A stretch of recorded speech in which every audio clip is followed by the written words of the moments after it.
Hey, this is Jim Moose Brown. And this is Don Rollins. And it's 5 o'clock somewhere. That's right. Are you here? Just where are you?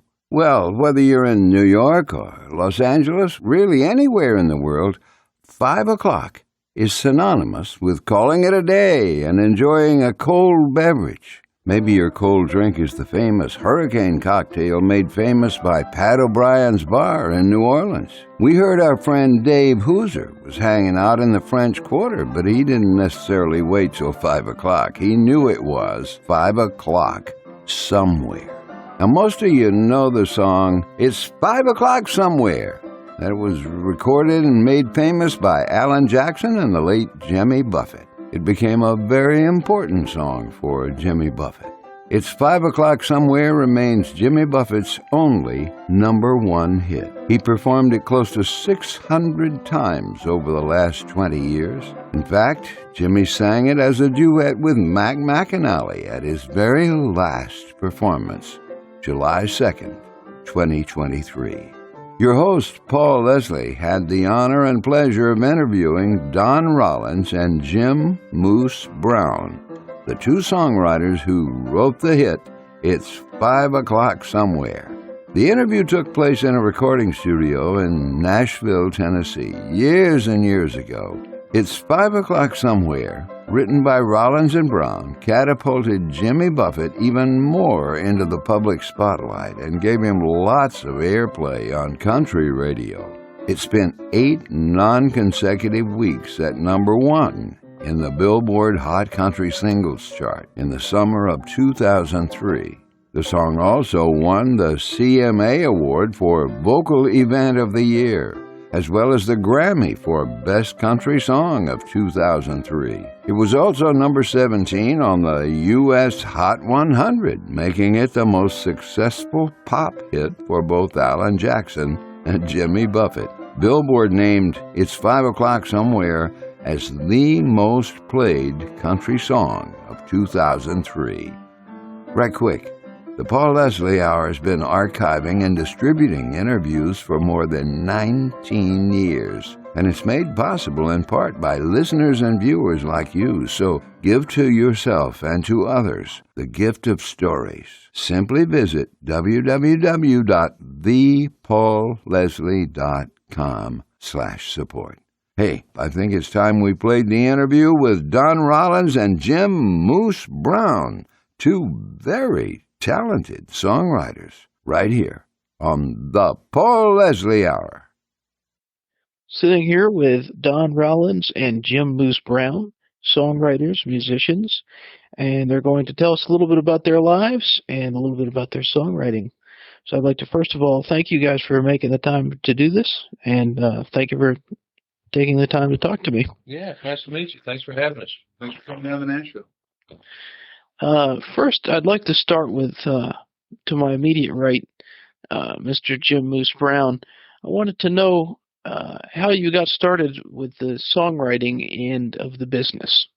Well, I moved to Nashville in 1982, and I moved here to be a session musician, which is currently what I still do for the most part, and I songwrite around that, and I play on a lot of country music records as a piano player. And I started, doing playing piano on songwriters' demo sessions when they would go in the studio to demo their songs, to pitch them. And several of the writers through the years asked me to start writing with them, and Don being one of them. And thank God he did. But I've known Don. I used to play on his songwriting demos early on when he started coming to Nashville. And we started writing together probably, about 6 years ago, 5, 6 years ago, something like that. Yeah. So that's how I broke into the writing world, kind of through the back door as a musician already established, And Mr. Rollins. Well, I really came at this from a strange viewpoint. I was a saxophone player, of all things, in Texas, and have a music ed degree, and was teaching high school music and doing that thing, and playing in a lot of really good blues bands and doing the Texas music scene, and ended up with a lot of friends and cohorts in the music business down there that had record deals up here or writing deals up here, and so I got really fascinated with the songwriting end of things, and So I really started paying attention to that. Started writing for some bands I was playing with down there, and one of the last bands that I was in before I moved to town was a band where D. Vincent Williams, who wrote "I'm Moving On" for Rascal Flatts, was the piano player, and we wrote together back in those days when we would try out songs in front of the audience and see how that went. And so even though I never sang a note, I was always involved in the writing end of whatever band I was in, and that just naturally translated to coming up here. Growing up, I was wondering what kind of music did you guys listen to? And I'm going to start with Mr. Moose. I actually grew up in the Detroit area, and so I listened to a lot of Motown, Marvin Gaye and Aretha Franklin and that kind of stuff, and Elton John. And my parents were from the South. My parents were from Arkansas. And so I was also exposed to country music, and I actually grew to love country music when I got into my teens. And I knew from probably about the time I was 14 or 15 that I would love to be involved in that, in the making of that. So I moved to Nashville with that dream, like a lot of other people, to be a studio musician. And I worked out on the road with a lot of people when I first moved here, and worked in a lot of clubs and did a lot of different things. It took a while to get established as a studio musician, but I've been doing that pretty much since about 1993. Just being a studio musician, not traveling, and songwriting. And Mr. Rollins, what kind of music did you listen to growing up? Well, it's kind of strange. I started actually on guitar. It was my first instrument. I got a little Gibson guitar for my 7th birthday, and learned all the Hank Williams songs and all the stuff that you could learn pretty easily. My dad was into country music, and when I started playing saxophone, I really started getting into jazz. And so going from Hank Williams to John Coltrane is kind of a swing, but that's kind of what I did.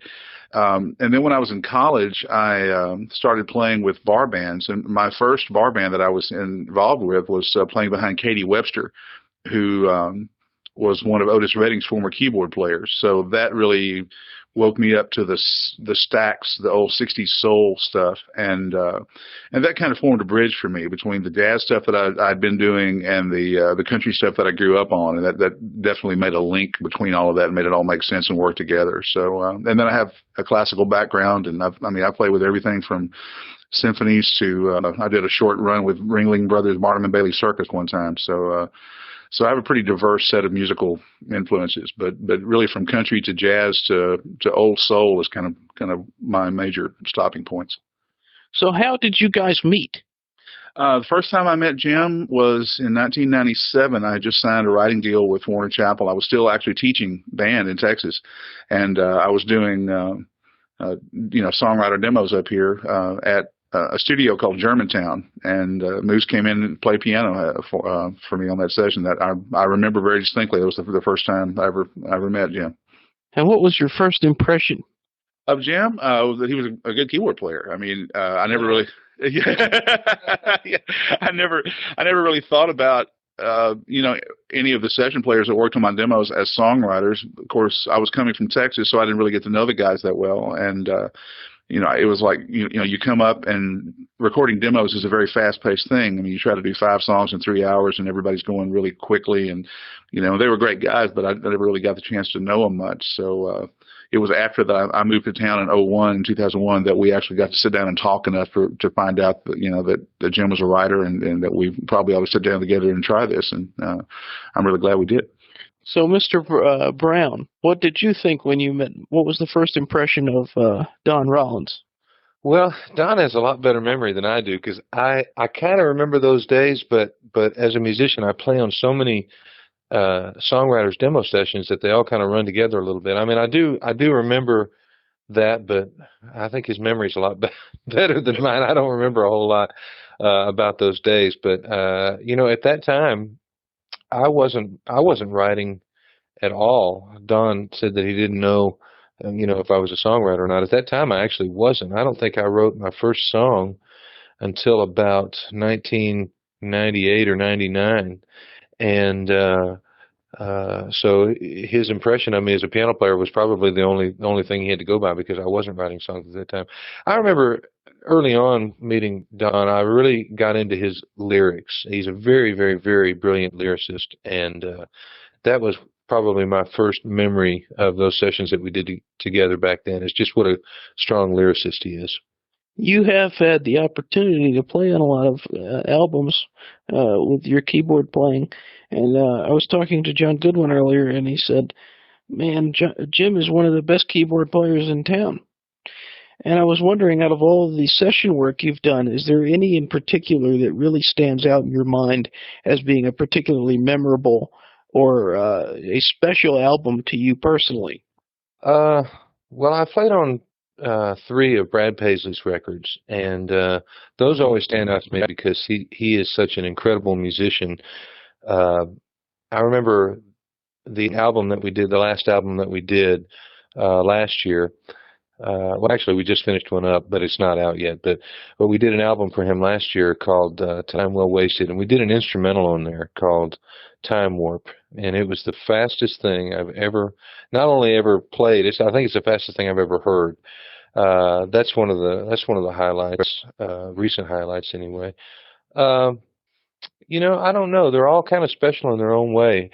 Artists, true artists bring a lot to the table, and they all bring something special. So I don't know if I can narrow it down to just one or two experiences. It's just a neat thing I get to do. One song that you guys wrote that all of our listeners know, it's 5 o'clock somewhere. I was wondering how, and I'm sure you guys get asked this question all the time, how did you guys get the idea to have a song about how this one particular time of the day, no matter where you are, you can kick back and have a cocktail? Who came up with the initial idea? I actually got that idea. I wish I could claim credit for it, but I mean, it's an old saying. My first teaching job back in 1983, when I graduated from college, I was an assistant band director at Humble High School in Texas, and Jim Blacksher, who was my boss, he was just East Texas guy from Nacogdoches, and very very colorful in the things he would say. And we would leave school at 3:30 or so together every day, and I'd say, of course, I'm 22 years old, so of course I want to go have a beer. So I would say, Jim, you want to go have a beer? And he looked at his watch and say, well, it's 5 o'clock somewhere. And he said that every day for so long that I think it imprinted on some brain cell that I didn't kill back in those days. It came out when it needed to. But as I remember, Jim was playing the piano on a record by an artist who was on Sony at the time, who I don't think his record ever came out, and just mentioned that he was looking for a Buffett vibe kind of a thing. And I said, I have a title that I've been wanting to write that would work really well with that groove, and he threw out his 5 o'clock somewhere. And it was written very quickly. And I remember saying somewhere probably in the bridge, I want to put the line, "What would Jimmy Buffett do?" All I was doing was just with my evil, sarcastic sense of humor was poking a little fun at the Jesus bumper stickers. We had no inkling that would actually be a record that Jimmy Buffett sang on. That was just one of those miracles that happen up here sometimes. And I've seen so many places, signs, little stickers on people's car. Now that they WWJBD, what would Jimmy Buffett do? And this song has kind of become like an anthem now, and it's becoming a song that Buffett is doing almost every concert, and it's like a cry, a rallying cry that people, it's like it's Friday. Thank God, and I was wondering, and I want to ask Jim this one. When you guys had put the song together, did you have a good feeling behind it? Did you think, wow, this is a killer cut? Yeah, we did. I think we thought after we wrote it that we had hooked one, but it's such a funny business. You just never know. There's a lot of variables, and it's a lot of luck. It's a lot of timing. It's a lot of things that are out of your control. So, I mean, I think Don and I have written some great songs together, and I don't know that I would have picked that one at the top of the list. I think we had an artist in mind, and we had, like he said, I can't even remember the artist's name now, but the album never came out, thank goodness. But we pitched them that song and they passed on it. And so I remember talking to Don, and I kind of thought to myself, maybe we didn't hook it as good as I thought we did. But there's just, like I said, there's just so many variables that you can't control. You just have to write them the best you can and throw them out there, and hopefully they take, you know. When did you guys first realize that this song was going to be a full head-on success? Don Rollins is going to take this one. Well, I think when Alan cut it and went ahead and put Jimmy's vocal on there, and it was obviously destined to be on a greatest hits package, one of two new songs on a greatest hits package, and that pretty much is a guaranteed single. I mean, that's what happens. It's like when an artist puts a greatest hits package together, they put a couple of new songs on there, and those are singles to sort of help promote the greatest hits package. So, you know, we really didn't have any doubt that it was going to be a hit since it was an Alan Jackson single, and then Jimmy Buffett on it would make it a hit on another level. I don't think that either one of us really thought it was going to do everything that it did. I mean, 8 weeks at #1 and a Grammy, and I mean, that's pretty over the top. I mean, you don't, I certainly didn't think of it like that, but I really figured it'd be a successful single for sure. Once it was, you know, it was cut by who it was cut by. I've seen pictures of you guys with Jimmy Buffett, and I'm wondering, have you guys also had interactions with Alan Jackson? Yeah, we've had a few. I took my son to see him. My son became an Alan Jackson fan through all this, and we went down to Huntsville, Alabama, and saw one of his concerts. And then Don and I went out to see him when he performed here at the Wild Horse Saloon in Nashville. I've probably actually been exposed to Buffett a little bit more than Alan. And Jimmy Buffett has just been really, really nice through all this. I mean, first of all, I think he's genuinely enjoyed this. I mean, I know that he didn't need it, but I think he kind of missed being on radio, and he's just really seemed to genuinely enjoy it. It's been a neat thing to watch. And I got to tell you something. He did one of the nicest things I've ever had anybody do for me since I've been in town. And that song, It's 5 O'Clock Somewhere, it won the ASCAP Nashville Song of the Year, which is the award they give to the song that I guess has the most airplay in that year. And Jimmy Buffett is a BMI writer, which is kind of the opposite. You know, they're kind of competing, performing right organizations. And when he heard that it was going to win the ASCAP Song of the Year, he made a special trip to Nashville and came to the ASCAP Awards. And as I was performing it on stage, I had no idea that he was there. When I got to the part where I said, "What would Jimmy Buffett do?" he snuck up on stage and sat down at the piano next to me and started singing with me. It was a special thing. And that's just a small example of what kind of human being he is. He's a very gracious, caring person. I wanted to ask you guys if what's on the horizon with you guys. What kind of stuff are you doing right now? I imagine you're continuing with your songwriting, but are there any projects right now that both of you are working on, either together or separately? And I'll start with Mr. Rollins. Well, just for myself as a writer, I've just been lucky enough to get 2 songs on the upcoming Reba McEntire Duets project, which is, I mean, just it's amazing to get on that record, and to get 2 on there is really over the top. But I'm really excited about that coming out. And that's really, I guess, the thing that's been taking up most of my attention for the last few months is just writing for that record. And just before we met this afternoon, I came out of the studio trying to get another song ready to hopefully get a third one on that record. So we'll see how that goes. But that's been consuming a lot of my attention these days. So tell me who the duet partner was. Well, the first one was a song called "Sleeping with a Telephone" with Faith Hill, and the second one was a song called "Everyday People" with Reba and Carole King. So yeah, that's pretty. For a songwriter, Carole King is like one of the icons of that business. So that's really flattering. So. Yes, sir. And Mr. Brown, what about you? Well, I actually have not been writing at all. I'm just diving back into it. I got a strange call about 6 months ago. My phone rang at 10 o'clock at night, and answered the phone. And he said, "Moose?" And I said, "Yeah." And he said, "This is Bob Seger." And I went, "Yeah, right."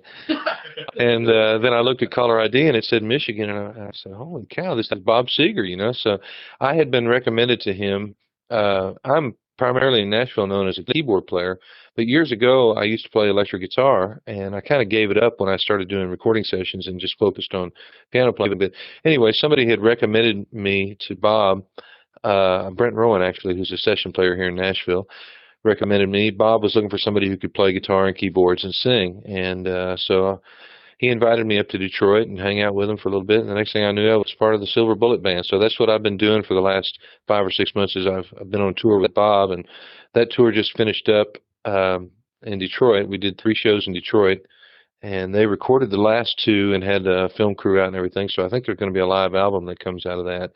But anyway, it's been that's what I've been involved with the last 6 months, and I'm just diving back into songwriting right now. When you guys aren't writing songs or performing music or recording music, I was wondering what you guys do in your downtime, if you have any. Downtime, what's that? Well, personally, Jim mentioned that I'm a lyric writer. The fuel for that is that I read a lot. And that's really, if I find myself with a few hours and nothing to do, that typically is what I do. I read. My daughter is a really fine oboist, a high school oboist. She just turned 17 yesterday. And so I still pull out the teaching chops and go work with her school groups occasionally, as a guest and do some of that here and there.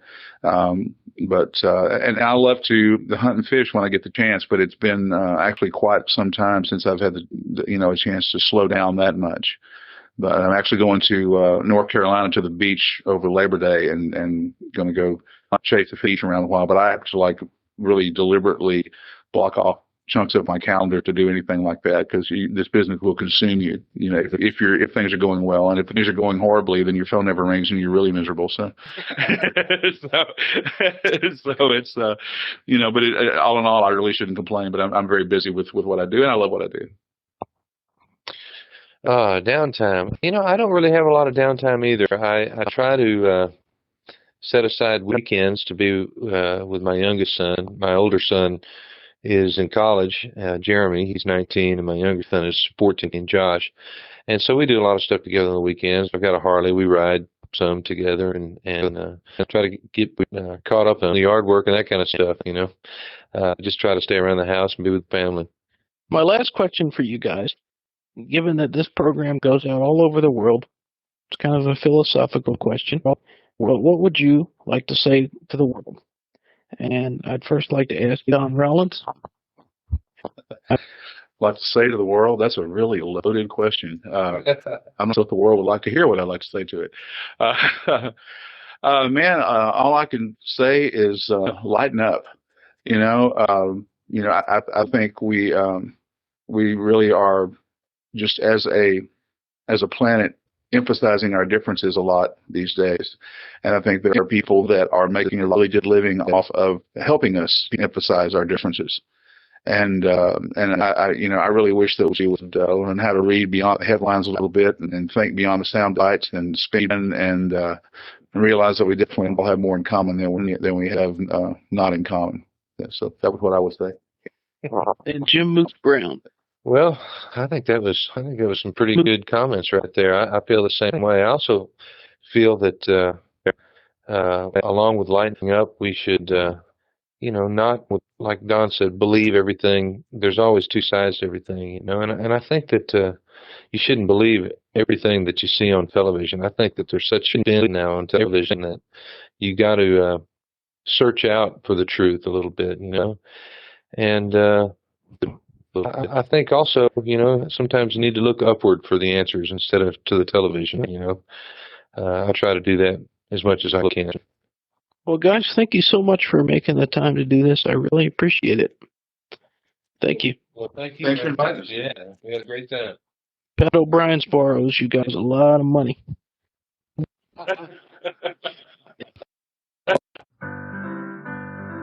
We thank you and appreciate you dropping in for the Paul Leslie Hour today.